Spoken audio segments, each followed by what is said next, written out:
매일 성경과 함께하는 오늘의 큐티 시간입니다.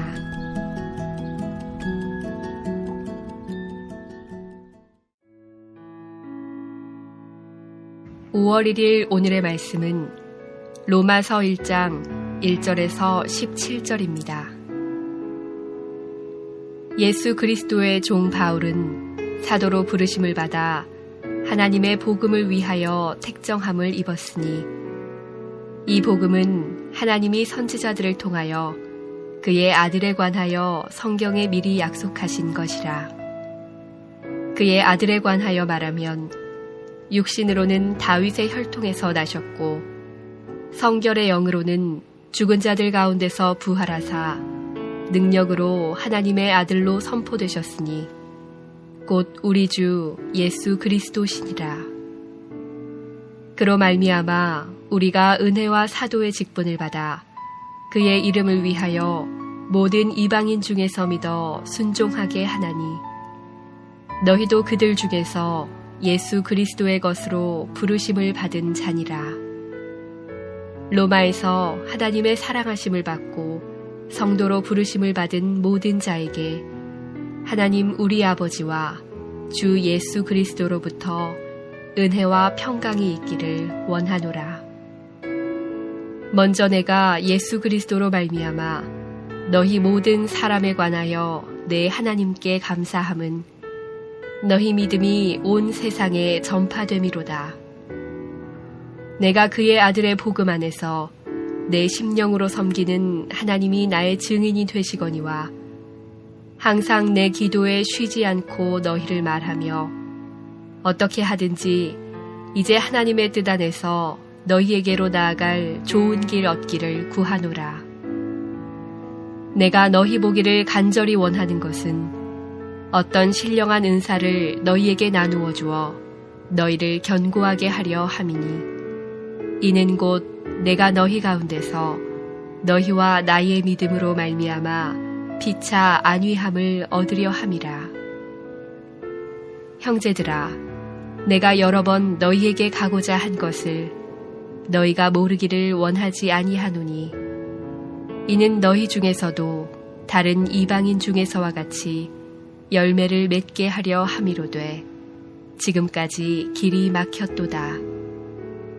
헬라인이나 야만인이나 지혜 있는 자나 어리석은 자에게 다 내가 빚진 자라. 그러므로 나는 할 수 있는 대로 로마에 있는 너희에게도 복음 전하기를 원하노라. 내가 복음을 부끄러워하지 아니하노니 이 복음은 모든 믿는 자에게 구원을 주시는 하나님의 능력이 됨이라. 먼저는 유대인에게요 그리고 헬라인에게로다. 복음에는 하나님의 의가 나타나서 믿음으로 믿음에 이르게 하나니 기록된 바 오직 의는 믿음으로 말미암아 살리라 함과 같으니라.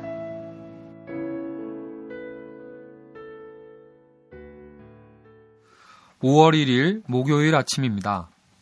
로마서가 보여주는 복음으로 구원의 은혜와 감격을 풍성하게 누리는 5월이 되면 좋겠습니다. 복음이란 복된 소식입니다.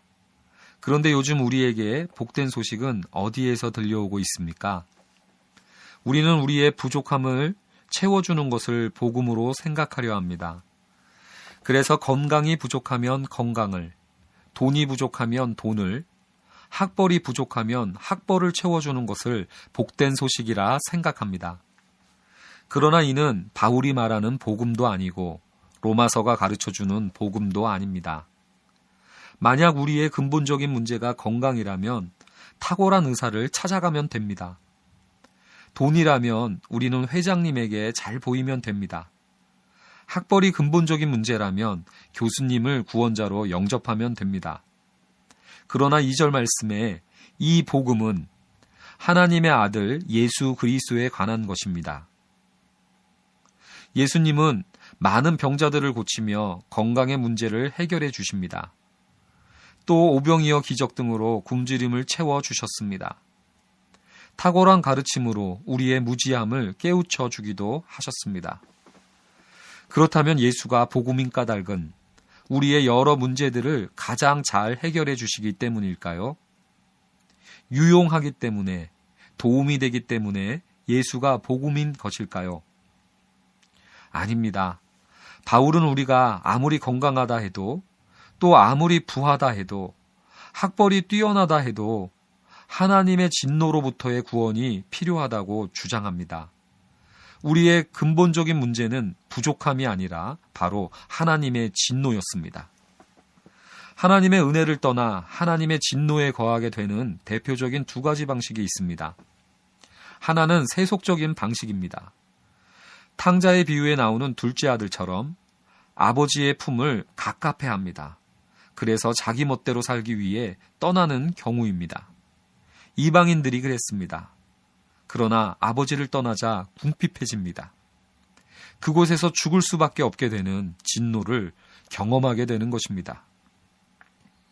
아버지를 떠나는 방식은 하나 더 있었습니다. 종교적인 방식입니다. 탕자의 비유에서 첫째 아들은 여러 해 동안 아버지를 떠나 명을 어긴 적이 없습니다. 그러나 탕자가 돌아와 잔치를 베풀 때 첫째 아들은 아버지를 떠나게 됩니다. 제가 한 게 뭐라고 잔치를 베풀어 주고 내가 한 게 얼만데 나한테는 염소 새끼 한 마리 안 잡아주냐는 것입니다. 둘째가 자기 멋대로 살려고 아버지를 떠났다면 첫째는 자기 의 때문에 아버지를 떠난 것입니다. 유대인들이 그랬습니다. 아버지를 떠나자 시기와 울분 때문에 잔치의 풍성함을 모두 잃어버립니다. 그렇습니다. 이방인들은 자기 멋대로 살다가 하나님께 끊어졌습니다. 또 유대인들은 자기 의를 믿다가 하나님을 떠나버렸습니다. 바로 이것이 우리의 문제인 것입니다. 그러나 복음은 구원을 주시는 하나님의 능력이 됩니다. 왜냐하면 17절에 복음에는 하나님의 의가 나타나기 때문입니다. 하나님의 의는 내가 만들어야 하는 의가 아닙니다. 내가 얼마나 노력하고 열심히 하느냐로 만드는 자기 의가 아닙니다. 첫째 아들처럼 여러 해 아버지를 떠나 명을 어기지 않는 것이 우리의 목표가 아닙니다. 로마서 10장 3절에서 유대인들은 하나님의 의를 모르고 자기 의를 세우려고 힘써 하나님의 의에 복종하지 아니하였다고 합니다. 하나님의 의는 내가 아니라 예수께서 우리를 대신해서 만들어주신 완전한 의입니다. 이 하나님의 의가 믿는 우리에게 나타나서 하나님의 진노로부터 구원을 주시는 것입니다. 그러나 어떻게 나를 다른 누군가가 대신할 수 있겠습니까? 인간을 대신하기 위해서는 세 가지 조건이 필요하다 합니다. 하나는 사람은 사람만이 대신할 수 있습니다. 그래서 3절을 보니까 예수는 육신으로 다윗의 혈통에서 나셨다 증거되고 있습니다. 두 번째, 우리를 대신하기 위해서는 죄가 없어야 합니다. 만일 죄가 있었다면 우리를 대신하기는커녕 자기 죄 때문에 죽게 될 것입니다. 왜냐하면 죄의 삭은 사망이기 때문입니다. 그런데 4절을 보니까 그는 성결의 영으로 부활하셨습니다. 부활은 그가 죄가 없다는 것을 증명해주는 사건인 것입니다. 또 죄가 없는 분이 죽었다는 것은 바로 나를 대신하신 죽음이라는 것을 증거하는 것이기도 합니다. 마지막으로 우리를 대신하기 위해서는 하나님이셔야 했습니다. 인간이 인간을 대신해봐야 몇 사람만 대신할 수밖에 없습니다. 그래서 그분은 선지자를 통해 성경에 미리 약속되었던 하나님의 아들로 찾아오셨던 것입니다. 하나님의 아들이시기에 그분의 보혈은 많은 사람들을 대신하기에 충분했던 것입니다. 사랑하는 큐티 가족 여러분, 우리를 하나님의 진노에서 구원하신 예수 그리스도를 찬양합시다. 우리의 힘과 의로는 구원할 수 없기에 우리를 대신하기 위해 하나님이신 그분이 인간이 되시고 죄 없는 30여 년의 삶을 사신 은혜로 하나님이 우리를 얼마나 사랑하시는지를 가슴에 새기는 하루가 되시기를 바랍니다. 사랑의 하나님, 로마서 말씀을 통해 복음의 풍성함을 알아가는 시간이 되기를 원합니다. 내가 해내는 종교가 아니라 그리스도 예수께서 대신해 주신 은혜를 믿음으로 감사하고 감격하는 복음의 성도 되게 하여 주시옵소서. 감사드리며 예수 그리스도의 이름으로 기도드립니다. 아멘.